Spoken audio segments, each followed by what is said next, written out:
Good afternoon, and welcome to the Voice of Wisdom.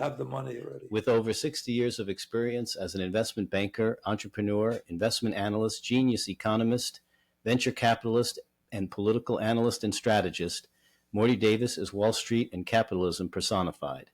The over 400 companies for which he has raised more than $3 billion over the years have created a countless number of jobs and exciting new products. Through the Voice of Wisdom, Mr. Davis explores, analyzes, and debates the most topical political, economic, and social issues facing our world today. Joining Mr. Davis today for a discussion on the news headlines is Brett Kingstone. Brett is an investor, entrepreneur, real estate developer, and general philanthropist. And now, Mr. Davis and Mr. Kingstone. Welcome back. It must be Wednesday, 6:30, so I have the privilege and enjoyment, actually, of having all of you, my cohorts, join me in this podcast. You add so much, your comments, your criticisms, even if they're a little strong, and initially I say, my God, how could they be so critical? And I learned things, and I'm grateful for your input, and I get a lot of constructive criticism. So you get more knowledge from the people that take issue with some of the things you say, because it causes you to rethink your positions and maybe not change totally, but at least be more considerate and more cosmopolitan in terms of your review of what you're maintaining is the proper thing or the most useful thing for government to do. So anyway, we're back again, and as I constantly tell you at the beginning of every week, it's unfortunate that we deal with current events and politics and so forth, but who by the very nature are depressing. Good news is not saleable. There's never a headline, somebody graduated summa cum laude and they got a big scholarship, and the good news is not, it doesn't make the front page of the New York Times or any magazine. It doesn't make the media, television. If the only way you get is you're guaranteed to get on the front page of the New York Times, it's not by people give $100 million to charity, to a hospital or to a college, and they don't make the front page. They might appear somewhere in the education section or the business section, but not the front page. The only way you could be sure is if it's absolutely terrible news. Just committing a murder doesn't do it. Even doing, as we have more than one every day, mass shootings doesn't do it because it's too common.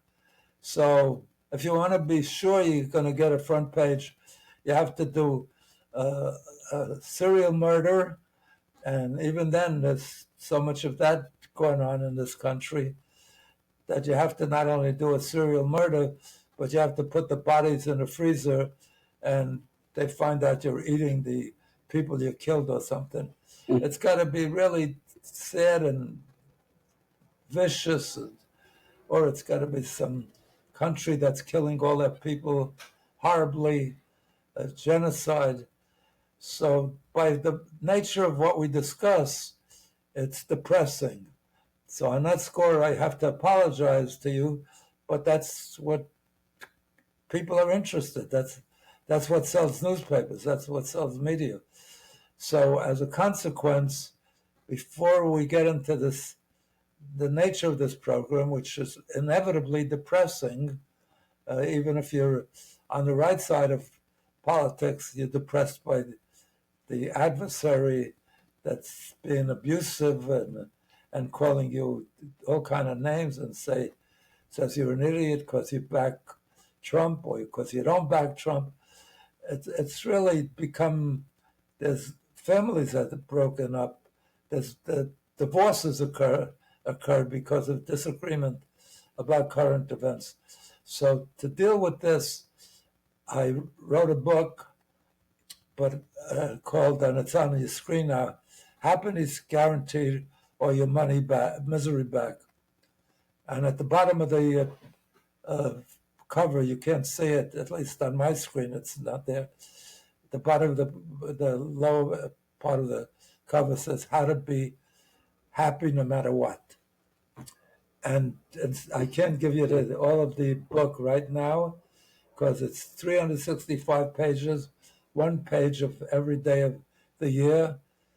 It has all the great philosophers, all the great priests and rabbis and lecturers and geniuses that discuss happiness over the ages.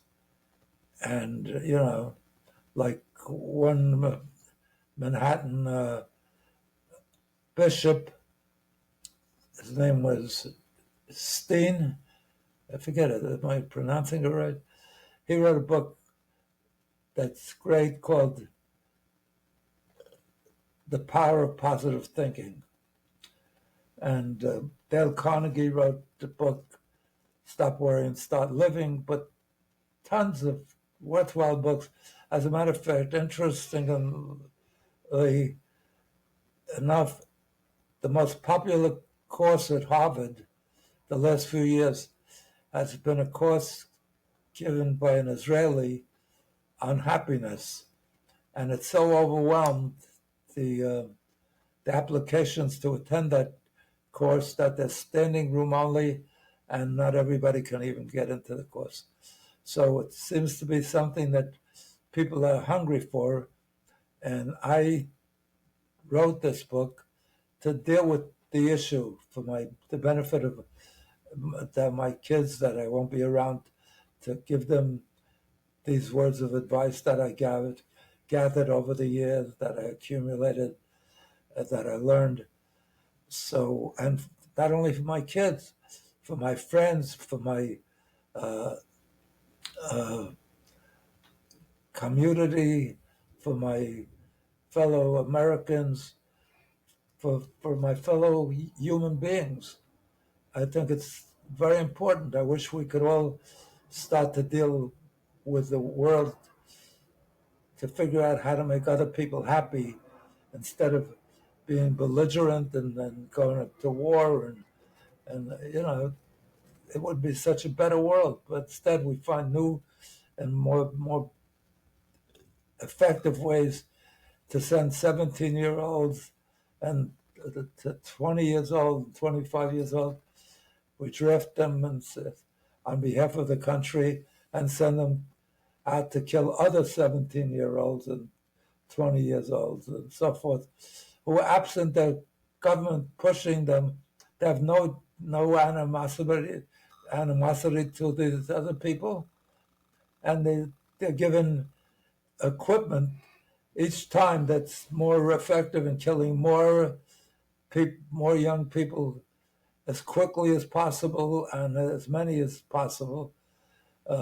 It's so sad that we lose our most valuable asset, our young people that are the future generation, to this kind of behavior, because one country has issue with the other. These very same people, young people, absent their country, sending them to kill these other young people, might very well be best friends and might be developing new great products if they weren't wiped out by this behavior. So I want to eliminate that.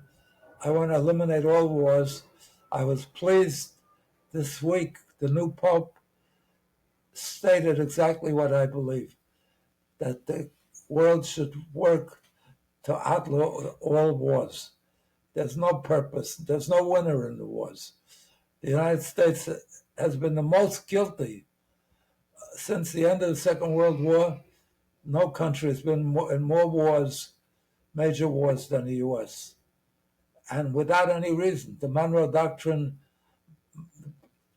Monroe was one of the founders of the American Constitution, forefather of this country, and he said the United States should never go to war except if it's attacked directly on its territory or in the Americas.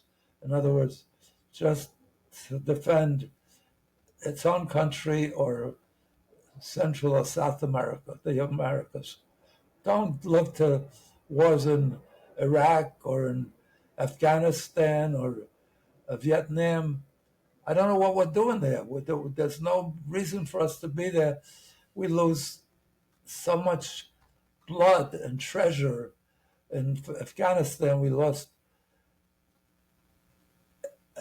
immeasurable wealth and so many lives.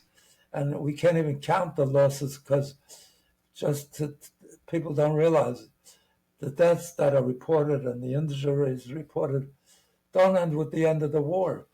Only about 3 years ago, the last veteran of the Second World War died at a veterans hospital. That's how many years to the end of the Second World War? 90 years or so, 85 years. So you're paying for people that are blind, that are crippled, are maimed. It's in your budget without people realizing it forever. There's no winner. The winner has nothing to show for it except the number of deaths and the lost money. And in Afghanistan, I don't even know what we were doing there. They said, "Oh, you're not there. We were attacked." How were we attacked? The 3,000 people were killed on 9/11. 3,000 people. So we went to war a country that had nothing to do with it. It was some Saudi Arabian. What was the name of the guy? Osama bin Laden. That's it. See that? I have a history. You were just checking to see if I was listening, Morty. No, I wanted the audience to realize what a brilliant guy you are, a historian, a philosopher, a great businessman, and it's a pleasure to have him back. I can't get him often enough. Brett Kingstone is somebody that I took public years ago for a startup company, and he built an empire. He's a genius. I bet on him because I saw his energy and his neurotic drive to be a winner, and nothing would stop him. And it turned out I was right. Once in a while, I was right. But he's really a superstar. You gave us our start, Morty. I'm very grateful. I want to let you know we really appreciate all the employees of Supervision. Very grateful. And then later when I founded my real estate development company, that was a result of outgrowing our buildings every 6 months. Yeah. It all came from the start that you gave us, Morty. So thank you for betting on us. People thank me. People who work for me say, "Oh, you do so much." I said, I only do well because there's people like Brett Kingstone that I fund and bet on. I look like a genius. There's some others I don't want to tell you about that I bet wrong and they don't make it, So I don't get the credit totally. I get some credit for recognizing people like Brett Kingstone and their capacity to build empires. So I'm delighted to have him join us today. But anyway, so before the program starts, and I know I'm going to cause sadness and depression and skepticism and pessimism about the future and the world as it is today, I can't give you all of the ideas in this book. Too many from all of the great people over the years that had these insights and ideas about how to be happy and how to make others happy. That's the main goal that all of us should have, because in making others happy, we get happier. I've derived the most happiness not from making money, and I made a lot of money. I got out of Harvard Business School. I was totally broke. Harvard paid for my scholarship, my fellowship. I didn't even have rent to pay, because at that time, today they have accommodations for married people and for married people with kids. I went back when I was 28 years old. I had 3 young babies, and they paid for my tuition throughout, my textbooks, everything, my apartment, my furniture. Unbelievable. I'm indebted them to Harvard for the endowment that the business school has. It has one of the largest endowments of. It has the largest endowment of any college in the country. And if you get in, if you qualify, then they make sure that you can attend. So I was able to attend. They gave me enough to live through my 2 years at Harvard. And when I came back, I just had enough money to bring my family back to New York. I had to move into an attic in my father-in-law's house. It was a one-family house, but it was divided by 3 floors. So it became a 3-family house. So I determined, unlike I got out at 30, I was 30, I went, and at 28, I was very fortunate and very lucky and very hardworking, neurotically so, like the people I back, driven. I wouldn't allow failure to discourage me. And by the time I was 40, 10 years out of school, I was a multimillionaire. And whereas most of my Harvard classmates that did as well as I did, or nearly as well, went out, and the first thing they all did, almost universally, is they all, and also my contemporaries on Wall Street that by the age of 40 were successful as I was, all the first thing they did is bought their own private jets, their own mansions in the Hamptons or in the Caribbean or Paris or London. And unlike 2 of them actually bought their own island. So I decided that I want to use the money I make to make this a happier world. And I used it to build hospitals and schools, colleges. There's a local college, graduate college of learning right in my community. The #1 high school in my community. I built all kind of research projects, and that's given me more joy than all the yachts and all the. That's true happiness. Even till this day, I get letters. I get them immediately after they graduate from students of every shape, color, white, African Americans, Hispanic, Asian, thanking me, saying they could never have got this medical degree without my funding their education. And they're leading doctors and researchers that are making a big difference in the world. And I get more joy from that than any activity other than, that activity. I couldn't get as much. Owning a yacht is great. Owning an airplane is great.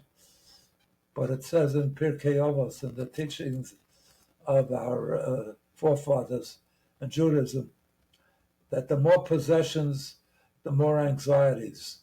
Even when you have a yacht, I used to go out on a yacht for friends. They were busy ordering food and provisions for the trip. And when I get on a private plane, they're busy ordering provisions for the guests that they're flying around, for their pilots, making arrangements for their pilots to sleep at some local hotel in an area where they have their meetings. So they carry obligations. Even as an owner of a successful company, all my top executives, when they went on a vacation, I tried not to bother them and rarely did. I wanted them to have a real vacation from the business so they could come back in good shape and full of energy. And so the difference was I owned the business. By the time I left New York on a trip to California to handle other business, there were 15, 18 calls that were waiting for me that were all urgent, emergency. So who's better off? I didn't own the business. The business owned me. I used to be envious of a cab driver who parked his cab at the night and was finished. And I had to worry about the things I had working and the economy of the United States and wars breaking out, all of which affected me. So owning things is, if you own an apartment house and you have tenants, you're the lucky owner. You collect the rent. But my father-in-law owned a small apartment house, and I remember one time the phone was, and he's Orthodox and doesn't answer the phone on Sabbath, and the phone was ringing all day Sabbath, and he wouldn't answer it. When he finally answered it Saturday night, the people were calling desperately. The what do you call it? Blew up. The boiler or something blew up, and he had to get right on it and take care of it. They paid the rent, but he was the slave of the rent payer. So owning things is great, but it's not all that's cracked up to be. But owning things where you make somebody happy, even if you just help a blind person across the street and they put a big smile on their face and then on your face because they thank you so much, you think you did, you don't know what, such a great mitzvah, such a great good deed. And it's so satisfying and it costs nothing.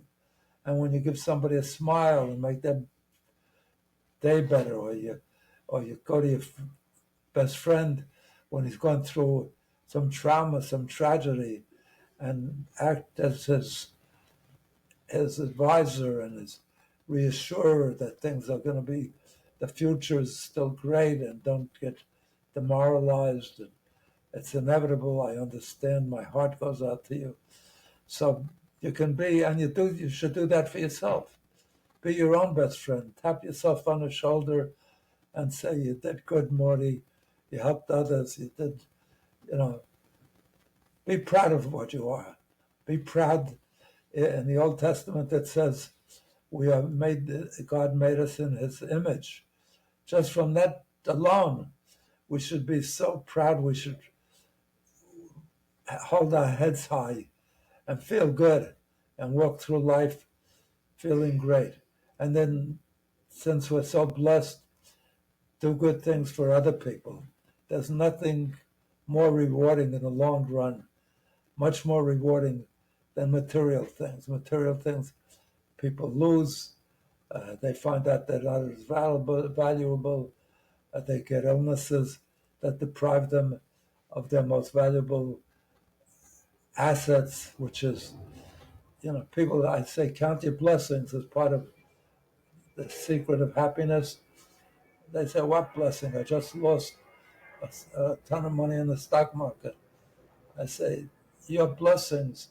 I have a friend who was a rabbi in Israel and moved to Santa Monica, Florida, and had 4 kids. And I went to the Pritigan hotel there. My wife and I, they put us on a diet, and we got into much better shape. But he came to visit us with his 4 kids, and he was telling us his philosophy on bringing up kids. And every morning when they get up, he says, did you thank God that your eyes work, that you look out the window and you see nature and you see colors and you see all the beauty that the earth has, and that your fingers work and your legs work. And we get up every day and take that for granted, and we don't realize what a fabulous blessing that is, what a great asset is, because it's like automatic. Until one day somebody gets cancer or some disease that deprives them of their sight, of their feelings, of their ability, and they're just, with all the assets they have, with all the millions that they have, and I have friends that had millions and even billions that were decimated. One or two even committed suicide. So he gets them to. So his 4th child was born blind, so it made him aware of how important the things that we don't thank God for, the things that we take for granted, are the biggest assets in our lives.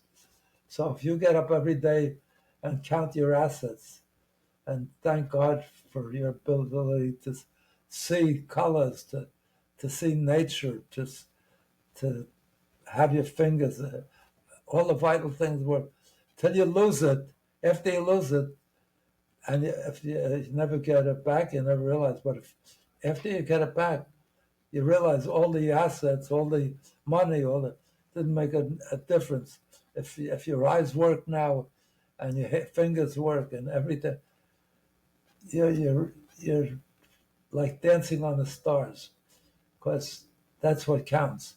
So give a smile to everybody, make them feel good, help them laugh every day. Do whatever you can to make it a happier world, one individual at a time or one community at a time. Your members of your family, your kids, your fellow Americans, your fellow human beings throughout the earth, throughout the world. So I wrote this book in response to that feeling, and it's been my greatest blessing to hear from people who bought the book, who purchased this book, that gives 365 days of advice, of humor, of jokes, of philosophy, of wise guidance on how to be happier.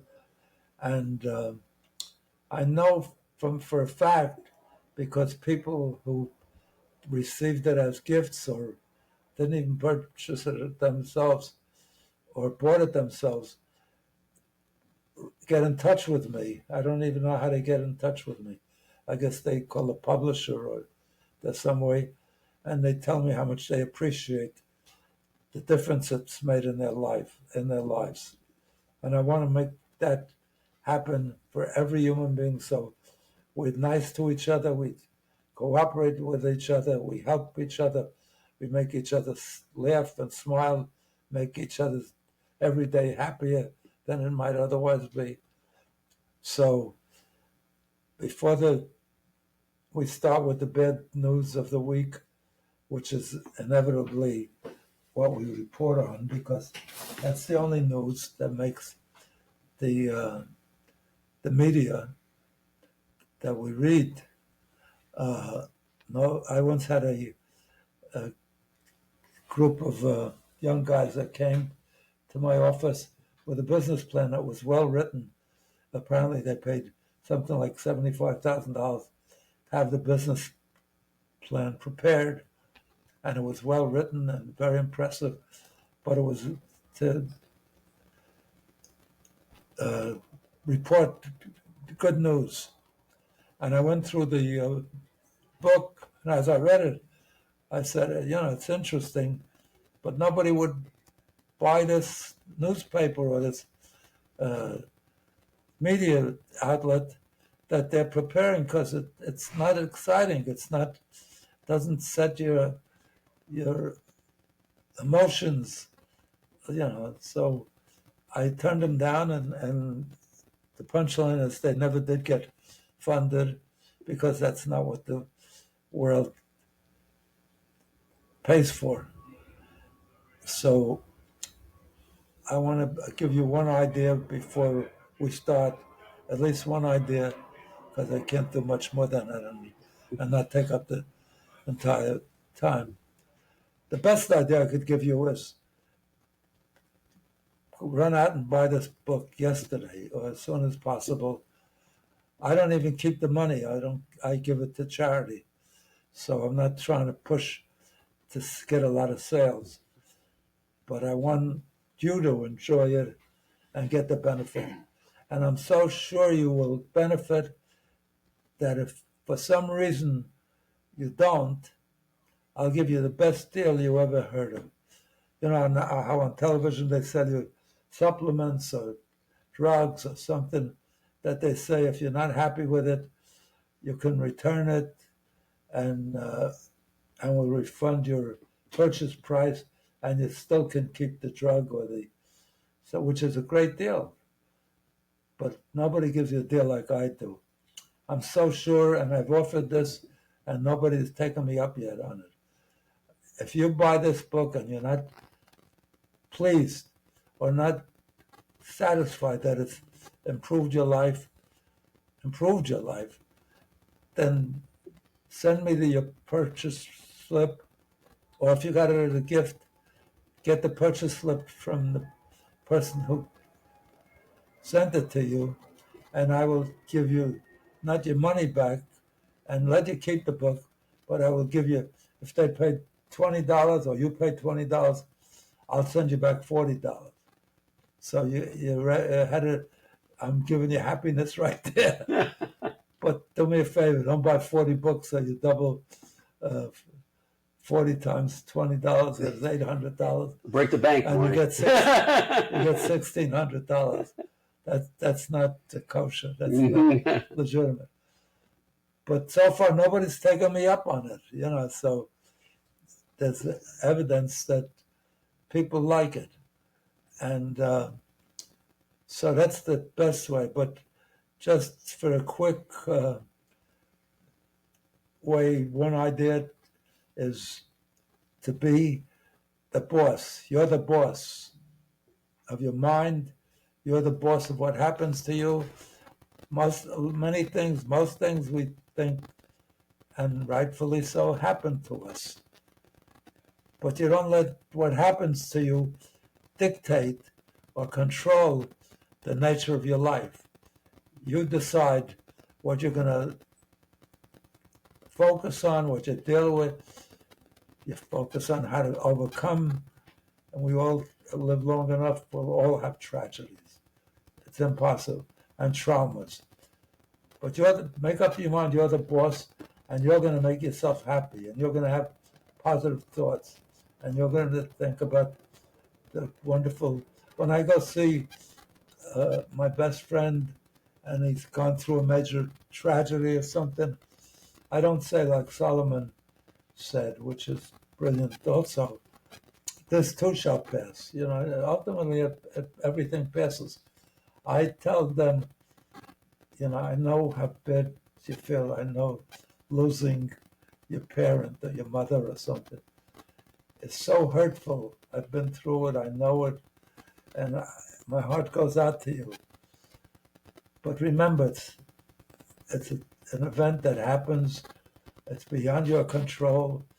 You did everything to be a good son.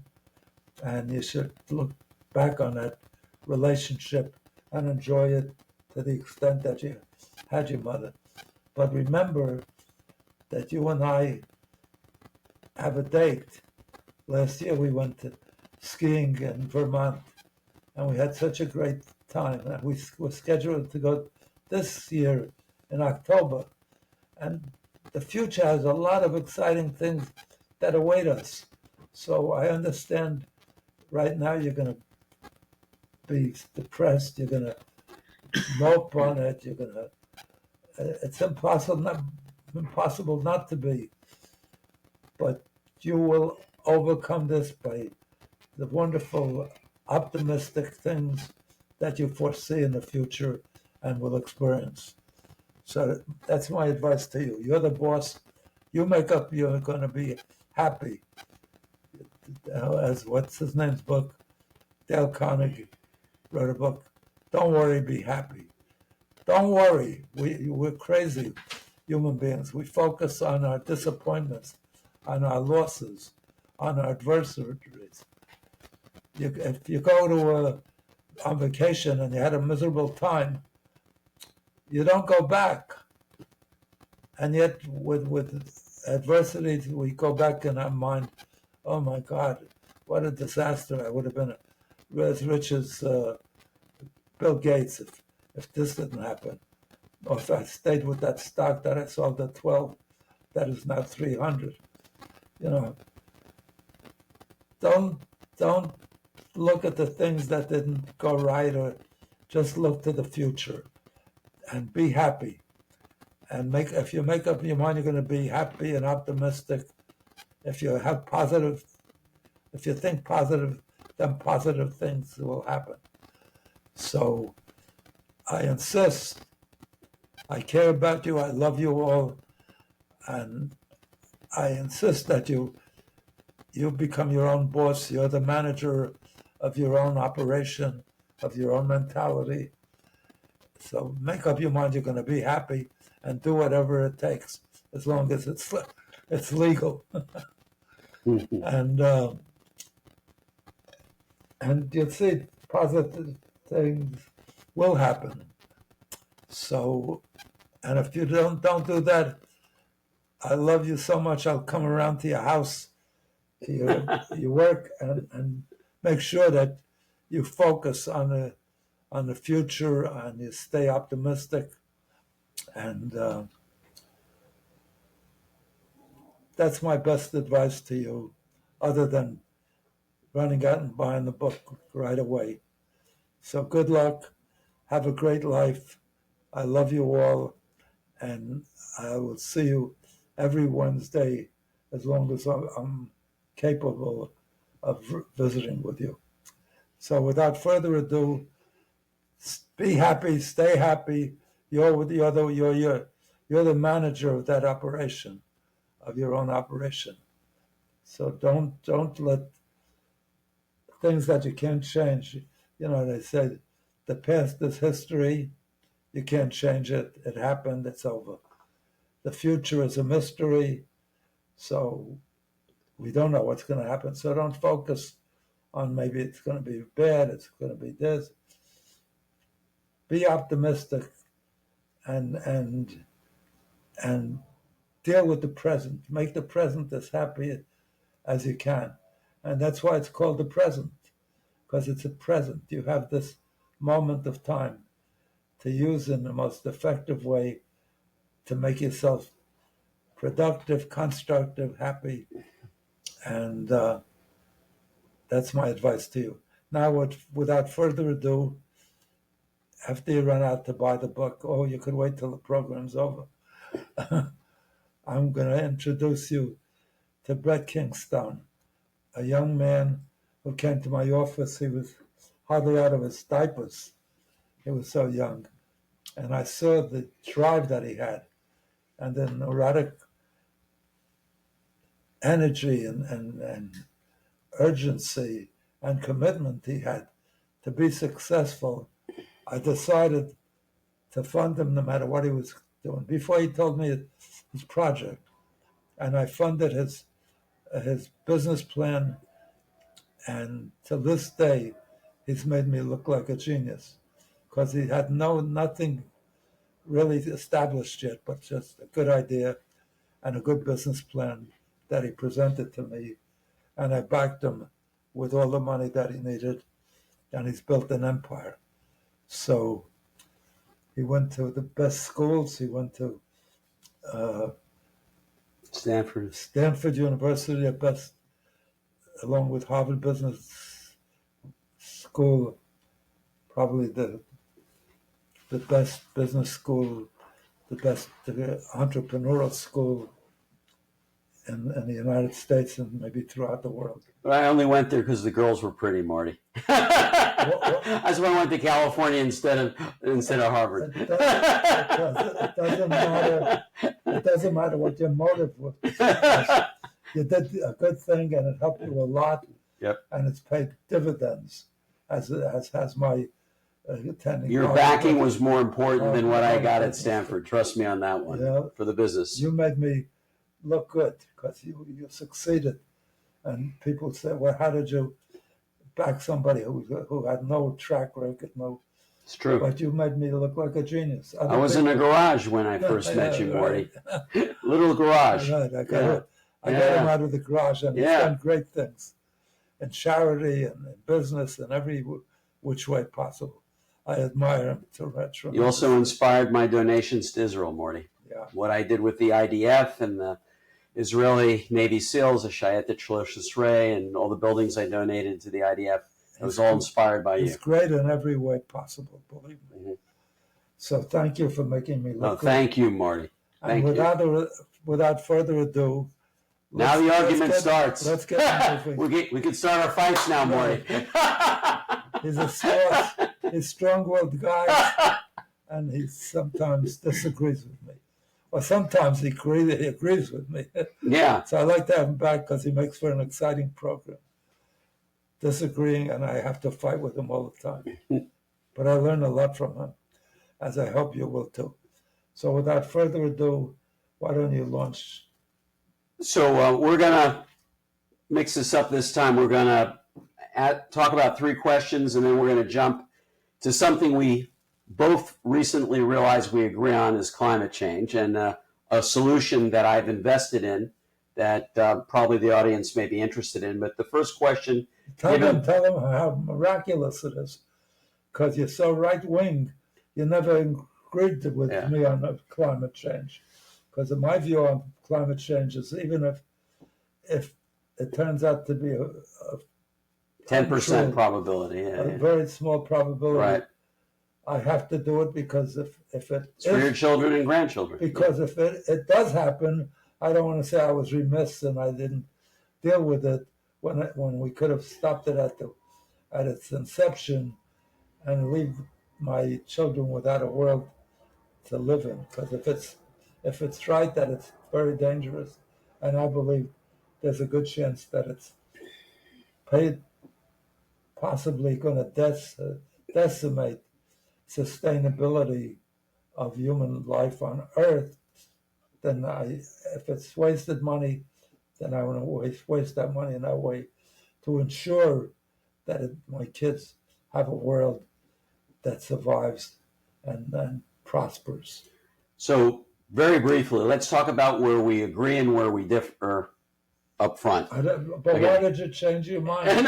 No. You used to be against, you bought into that theory. Well, I think the difference is, I don't think the solution to climate change is stopping everything we need to do in terms of drilling so we can provide oil and gas and what have you. Stop everything. Well, there are some people in the climate change community who, by the way, are flying around in private jets right now, like AOC and Bernie Sanders. They're personally saying climate change is for thee but not for me, and they're flying on private jets, who are saying we should shut off all fossil fuels immediately and go to windmills that do nothing but successfully kill birds and distract whales, and also solar, which I could tell you in my ranch in Colorado, I got $120,000 worth of solar panels, and it barely provides 15% of the energy we utilize for the ranch. That would be your experience. Yeah. But it's made a big difference. Remember, in Colorado,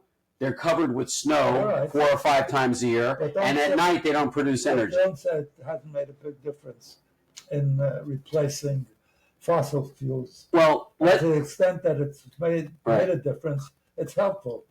We're not solving it in one instant. I wish we could, but if we keep on working on it, we will make a difference. So and I'm glad to see that you came around. Right. So I don't disagree with you that we should do something proactively to try to reduce climate change. Right. But I believe in providing solutions to the problem rather than providing restrictions on everything else. And for example, the three biggest causes of climate change is obviously cars, airplanes, buses, transportation, things that consume oil and gas that are putting carbon monoxide in the air. But among those top three, in addition to that is wildfires. And just the LA wildfire alone put up close to 500 million tons of CO2 in the atmosphere. In 2022, there were 2.2 billion metric tons of carbon dioxide in the atmosphere from just wildfires alone. Now, that's great. Stopping wildfires is everything we can agree on, but right? It's not the major issue. It's one of the top three. It's not the major issue. So what do you think the major issue is? Fossil fuels, automobiles. Over the years, we made a big difference. Airplanes, buses, and what have you. And you know who's been a very big factor in that? Elon Musk. Minimum mileage. Yeah. Yes, by making electric cars. And here we go again. We just agreed again, Morty. Yet Elon Musk is being demonized by the left, even though he's the biggest provider of solutions for climate change. Before he made electric cars, he was number one in providing panels. What do you call it? Solar panels. And batteries for cars. He has a huge battery factory. And by the way, what he's doing with reusing the rocket launcher booster for rocket ships that are going to the moon or Mars is amazing because it saves a lot of natural resources when you can reuse that booster. Well, to me, that's a waste of money. Okay, well, then we disagree on that. No, all the money we spend for that, we should spend first saving our own planet before visiting others. And also curing cancer. That's a point. People that could benefit directly, maybe in the long term, it'll make a difference. Morty, it's been 10 minutes and we already have 3 agreements. It's shocking. We're normally in an argument right now, almost a fist fight. So what I did was invest in a company called Team Wildfire, and their website's teamwildfire.com, so people can actually see this in action. I met another guy who I looked at the same way you looked at me, who was starting out in his garage, named Steve Wolf. And Steve developed a process of putting jet engines on the back of fire trucks or logging vehicles for wildfires in the forest that could basically infuse the jet stream of that jet engine operating 10 or 20 times of the force of the wind of even the most savage wildfire with fire suppressant. And in our case, it's potassium chloride, or it could be a fire suppressant gel or foam, as they used to put out chemical fires in oil fields, or when, for God forbid, a airplane crashes and the jet fuel spills on the ground and that ignites. And the big advantage of that is he can put out 10 acres of wildfire in a minute with those systems, whereas fire trucks with hoses be lucky if they can put out a half an acre in an hour. Yeah, you're just spraying basically an oversized garden hose on the fire as opposed to a jet engine, which can transmit a tremendous amount of fire suppressant in a short period of time. That's one of the great things about capitalism. If you can make money on it, they'll produce it. Correct. If they can't make money on it, then the government... The government will fund it, and it comes out of our taxes. Has to do it, because capitalism, unfortunately, businesses depend on short-term results. And if you're having bad short-term results, you get thrown out as the leader of the company and so forth. So that's the great thing about capitalism. The negative of capitalism... No long-term planning. No, it's what's wrong with what Friedman said. Milton Friedman. Yeah. He said the sole duty of corporations is to make money for their shareholders. The maximum amount of money to their share. Correct. Which means one of the ways you make more money is if you cut the salaries of people to the lowest that they could make, because every time you cut the salaries, you're making more money. Yeah, but then you lose your best people, Morty. So honestly, long term, it's not a good solution. I give bonuses to my people. I make sure they get shares in the company. That's the way capitalism works. If you're successful and cutting, yeah, you know. I disagree. A successful capitalist takes care of his employees because that's your greatest resource. And if you want to make people work for next to nothing, all your great engineers, your most talented salesmen, they're going to go somewhere else. I'm just telling you, the arithmetic goes like this. Mm-hmm.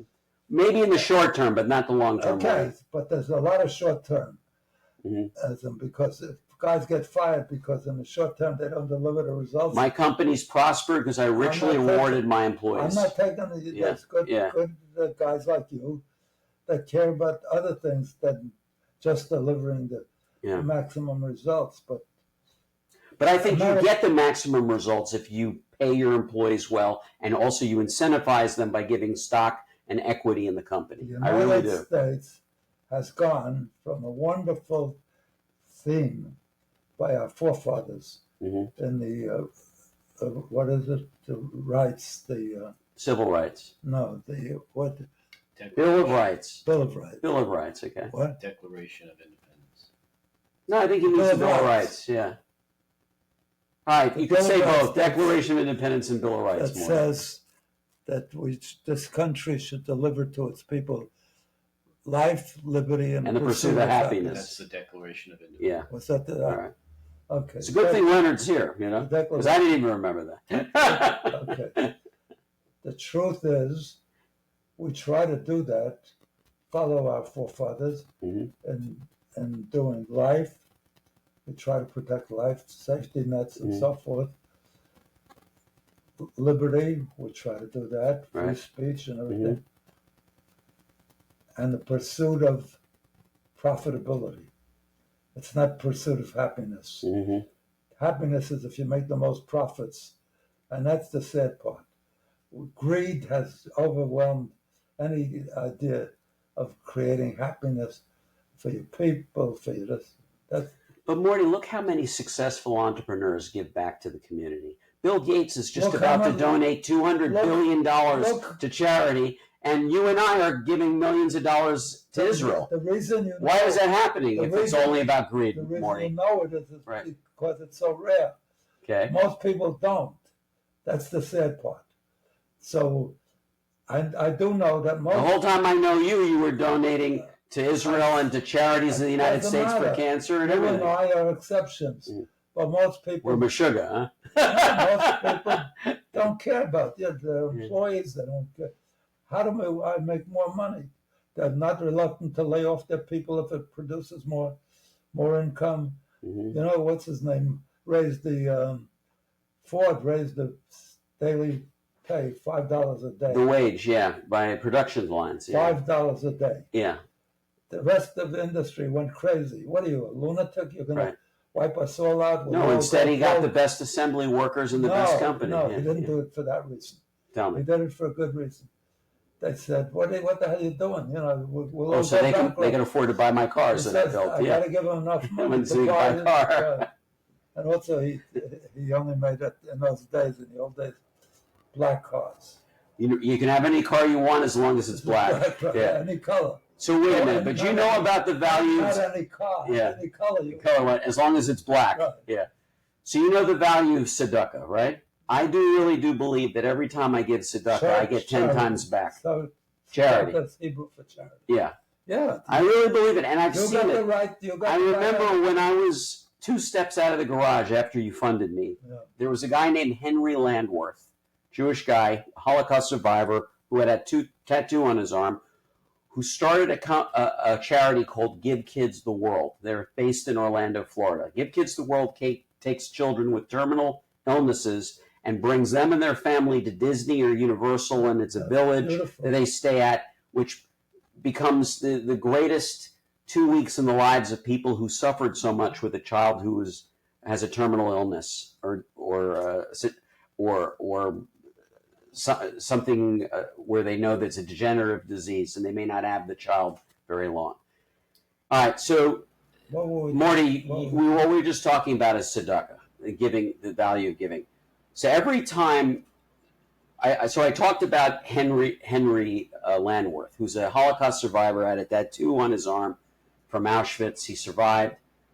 He wanted to start a charity called Give Kids the World, so children with terminal illnesses that come to Orlando, Florida, go to Disney and Universal. They had a beautiful set of suites built, and later they built a whole village for families to stay. They don't know how many days their child will have left on Earth. This was a beautiful charity. Every year he'd come to me and ask for a donation, and I'd always up my donation at a higher than I could even afford at that point, because it motivated me to work harder the next year so I can afford to pay that. That was like the motivating factor of challenge myself with a big donation. Let me have the cup. Yeah. There you go. Oh, there's nothing in it. We get it. So wait till he gets back. Thank God for editing, huh? No, you're a good example of what people should do. And it inspired me to make more, Morty. But I wish it was more universal. Unfortunately, the people that do that, like Bill Gates and the big contributors. Yeah. Warren Buffett, he did the same thing. Hundreds of billions of charity. And he lives in the same house he lived in for 40 years. He never bought himself a mansion or anything with the money he made. Mentioned this guy Landworth, who funded the children. Give Kids the World. The one that I'm most impressed with every time I see the ad is Tunnels to Town. Danny Thomas. Danny Thomas. Yeah. What's the name of the organization? It's in Colorado. Yeah. Okay. Danny, what's the Danny Thomas? The name of the it's the hospital that he has. Shiners. No. Shiners is as a yeah, but he founded a hospital that gives everything biggest, free. Yeah, huge. It's in Colorado. I know it like I know my own name. Oh no, but I can't remember. St. Jude. He does a great job. They not only and Marla, her daughter, is now still running it. Yeah. They take in children that have cancer. They not only treat them free, but they pay for their travel to get there. They have no expenses once they're accepted. No, it's unbelievable. My favorite charity besides the Navy SEAL Legacy Foundation, which I'm co-chairman of, is Tunnels to Tower, because now they're buying old hotels, refurbishing them, and taking every homeless veteran off the street and putting them in a home where they could live. I think that's spectacular. These are people who risk their lives so you and I could talk here in a free country and live the life we have, and we owe it to those veterans to do that. So I'm a supporter of that as well. I wish you'd fund the same thing to avoid them to be in that condition, to end all wars. Well, I think by electing people, and no, this is we're going to disagree, Donald Trump, who kept us out of a war for the 4 years in his first administration, what do you mean? He'll get us out of a war, the 2 wars we're in now. The United States is the most belligerent. Yes, but the fact is, during the 4 years that Trump was president, he started no new wars, and he ended one of the wars we were involved. The best one was not Trump, was Eisenhower. Dwight D. Eisenhower, when he was president, I thought he was nothing. Nothing happened during his administration. And nothing's good with politics, trust me. So unless somebody has a war during it and deals with it and is successful, they're not heroes. But at the end of wars don't start when they fear the consequences. At the end of his administration, unlike every other president that reviews their 8 years or whatever, 8 years, right. They say how much good they did, how great there was administration. He didn't do that. He warned, and he was in the best position to do that because he's been the greatest military leader of our country since its inception. He warned against the military-industrial complex. And that's where we spend peace through strength. We have We have to have it. And by the way, do you know? Wait a minute. That's the biggest bullshit line. Morty. That's the biggest bullshit line in America. You know, we just got returned the last American living hostage. It was because Trump threatened to level Gaza. That's why it happened. We are the strongest by far. We agree to that. We have almost as much as spent on defense, right? Really, offense too. You know, I told you, I think, what it was called when I was a kid, young. What was the Defense Department called? It was the Department of War, the War Department. Now it's called the Defense Department. Yeah, so they had the War Department. Doesn't sound like it's a good thing. Right. You can't get a lot of money from Congress for war. Right. So they, you don't walk up to somebody and say, "I'm sorry, I heard your mother dropped dead." You say it in a way that's more acceptable. Right. So they figured out if they call it defense, they get more money. At least if they would have a budget partially for offense and defense, I could understand that. But it's all called defense, and there's no fighting it because it's good for every congressman. It's just the idea of defense. How could you vote against defense? And secondly, every community in the United States gets a subcontractor or a contractor, gets enormous income, employment, and overpayments from the government. Well, this is why I think what Elon Musk is doing with Doge is very good, because he's cutting out all the fat and the waste. And yes, there's waste in the Defense Department. There's waste in every department of government, Morty. I agree with you. And we have a $37 trillion national debt. We have to cut it. I agree with you, but it's cutting the wrong thing. It should cut defense to nothing.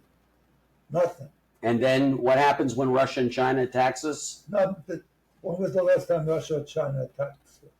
Never happened. Never happened since that. They do it through third parties. It never happened. That's the thing. And the time that it happens, we don't have the tools to defend ourselves. It doesn't happen. What do we do, Marty? It's only in the interest of the politicians. Then you better start learning how to speak Chinese. Instead of creating enemies, I'm still angry to this day that we had the Russians give up the Cold War and break up the Soviet Union and all other countries. They became the good guys. The next day, instead of inviting them to be part of our good guys, like NATO, we put up missiles on the borders in Poland and Hungary. That's some way to win a friend. That's us. Yeah, but look what Russia did. They invaded Ukraine. That's how many years later. But if you invited them in initially to be part of the group, they'd be a friend. We need enemies. To spend money for defense, we need enemies. China has never... Well, I certainly agree with you on that point. It's better to make friends than enemies. I agree on that. We've never been at war with China in the whole history of the human race. We had gunboats in China in the 1920s. Morty, please. We're never at war with China. And China's about to attack Taiwan, and they made that very clear.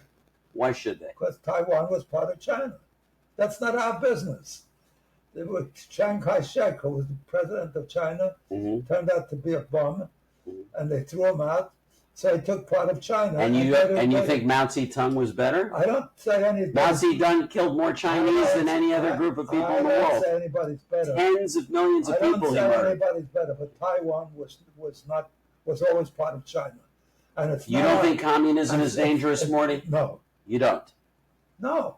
You don't think communism in its current state with China is the greatest enemy of the United States? No. Who counterfeits more products than any other country in the world? Bullshit. They counterfeited my products, Morty. I wrote a book about it. Who invents more products than the United States? Or as many as the United States? Who? China. No, they copy more products than any country in the world. They have the best communication development of any country in the world. Morty, they steal our technology and they mass produce it. No, we told them all our allies don't buy their... And then they ship fentanyl to us, so our children die. That's not their fault. We should stop the people. But nobody would send it if it wasn't so lucrative. We should stop it at the base here. We're responsible. At the border, you mean? At the border, yeah. Well, that I agree with. If we didn't... But who left the border open? We did. And who specifically left the border open? We did. What president? Biden. Trump showed he could shut it down in 6 weeks after he was elected. You didn't need new rules and no laws. You just needed a new president. You're wrong about that. We've had 99% reduction in border crossings. Let me explain something. Please. We've had drugs being sold in this country long before fentanyl was. Yes, that's true. Invented. All because it's a lucrative market, Sure. And we make it lucrative for people that get it in. So we should stop it at the source. You can't blame other countries that want to make money. And who's the source? Who's the source, Marty? They're following Milton Friedman's. Free to choose. No, not free to choose. The main goal is to maximize profits. So they by selling something that kills people. They've been selling it because they're selling death. No, because we want it. It's a consumer product that we wanted. What's our responsibility? You're blaming the other guy. If your kid goes on drugs, so you think it's caveat emptor, not caveat vendor? Is that what you think? No, you're blaming. If my kid goes on drugs, it's my fault. It's not China's fault. I didn't bring up my kids right. When my kids were little, I told them, look, you could go on drugs. I'm not there for you 24 hours a day. You could mess with men, but I'm telling you the best way is within the framework of love and marriage. And the other way you could screw up your life. If you, what was the other thing? Drugs, men. What else did I do bad? I told Don't lie, cheat, and steal. No, I said I'm not with you 24/7. You could do anything. Yeah, but Morty, unfortunately, some young kids get peer pressure to take drugs behind your back. It all starts with a parent. It could never happen to my family. Listen. You raised the beautiful daughters. All of them were great. Not me. My wife was. There was never. Rosie and you did an amazing job. Rosie was on top of them. That they were never with their peer group without her being involved. Never. When they came for school, she picked them up. When they went. It's the parents. Nature versus nurture. Nature versus nurture. Because they don't know, Well, people that are bad, is it their nature or is it nurture? Were they born bad in the mother's womb? Or was it the nurture? So he wanted to experiment, find out which is. So he took two identical twins, right? And took them to an island where they wouldn't be exposed to anybody else but to each other. The first day, they're in the carriages and they're what in the hospital? Bassinets. They're in the bassinets, and they were both next to each other. But one is a little to the left of the other, and one is cool under the shade, the leaves, and the other one's exposed to the sun. That night, the one exposed to the sun is burning up. It's been terrible pain, and the other one wasn't touched by the sun. Here, they're both exactly the same, but they have different already experiences. You can't fix so that's why. How does a guy like Colin Powell turn out to be brought up in the Bronx, where there was the worst thing spoke perfect Yiddish? You know why? He had Jewish employers who cared about him and helped him. He worked for them. Yes. Yeah, he worked for a Jewish guy, a refugee, who had a hardware store. Right. And all his clients in the Bronx were Jewish yentas that spoke only Yiddish. So he learned to speak perfect Yiddish. And then afterwards, he was a good worker, so the guy offered him, when he graduated high school, the guy didn't offer him. He said, "I like working for you. You could do bigger and better things. Go. He told him. Go into college. Go to the military. He liked him. You're meant for bigger and better things." He liked him as a worker. Yeah. No, he didn't say go to the military. He said go to college. Nobody even in his family ever heard of college. He became a top guy. Top general, 4-star general. Secretary of State. Yeah. So it shows you if you got the right mentor, so nurture is No, first of all, I want to give you a high five for getting to the point where you care about global warming. Whatever your motive is, even if it's a profit motive. Well, Marty, I am got involved in the company primarily, to be honest, of To Team make Wildfire, to make money. Right, I know. But the fact that it also extinguishes one of the top 3 causes of CO2 release to the atmosphere, which is what causes climate change, is an added bonus. Listen, and it's a big added bonus, listen, okay? But I'm not going to lie to you and tell you I want the company to lose money. I want it to make money. I used to get angry at people that saw a guy give a lot of money and make the announcement that he's given, $10,000 to some charity when there's an appeal in the shul. Right. And other the bid on the Aliyahs usually. No. They do appeals for outside things. Right.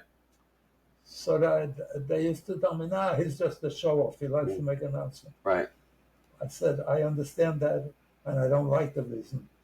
But as long as he's doing something good. Why not? I don't care his motive. I'm glad he's doing something good. I'm not happy that he doesn't have the right motive. Right. So the same with you. Even though you're doing good by mistake, by wanting to make money, as long as you're doing good and you arrive at this conclusion that it's worth doing, Well, Morty, I hope I'm not doing good by mistake. I hope I'm doing good by deliberately following an opportunity that's going to make money and also help the environment. No, but your intention is not to do good. Your intention is to make money. Coincidentally, you're doing good. So I said, just like the guy who's doing the announcement is doing good, but he's doing it to a big show off and everything. I still am appreciative that he's doing good. I wish he would do it by intention, but he's doing it by... Well, I like to hope the reason why the company will be successful is it's solving a big problem. Yeah, that's good. Okay? Yeah. And usually the best companies are the ones that are solving problems. At least you would recognize that it's a problem. Yes, it is. I don't think it's to the extent that most of the people on the left think it is. For years, the Republicans, the right-wing Republicans, said it's a hoax. They got scientists to say that. Nothing is worse than what happened with the cigarette industry. It's terrible. The owners of Reynolds and Legend Myers and Old Gold, they went before Congress and they brought scientists that testified that it's not only not dangerous for you, it's good for you. Yeah, it's a lie. Big lie. Well, it is good for you in the sense that people get relaxed by nicotine makes them relax, but it also destroys their lungs, which kills them. But they don't say that. They said we got science. And by the way, every time I walk down the street in New York, you know what I see? Cigarette butts. Yeah. And when I walk past people who smoke, it's disgusting. Yeah. I think we ought to outlaw cigarettes completely. I agree with you. I think they're as bad a drug as heroin. And you know what? More people die of lung cancer than they do of shooting up with heroin. Vaping, which is worse. Was a solution. It's even worse. It's even worse. It's more toxic. Yeah. No, but gets in. I can't believe this. We agree on another 3 things. I think Leonard says it's time to say goodbye. So, when you're having fun, time flies. Morty, you're the best. I love you. I don't always agree with you, Morty, but I love you. Thank you for offering my cohorts, my listeners, my partners in this podcast, your wisdom and your insights and your brilliance. And I love you, despite that sometimes you get things wrong. Or should I say all the time? Well, Morty, you've got at least another couple of decades more to live. You can work on me. Maybe you'll straighten me out in time. Yeah, you make progress. I never thought that, even despite the motive, I never thought I'd see the day when you're in favor of doing something about global warming. Miracles do happen, Morty. Thank you for joining me. All right. And to you, my dear partners in this podcast, I look forward to seeing you, speaking with you, and joining you next Wednesday, 6:30, like every Wednesday.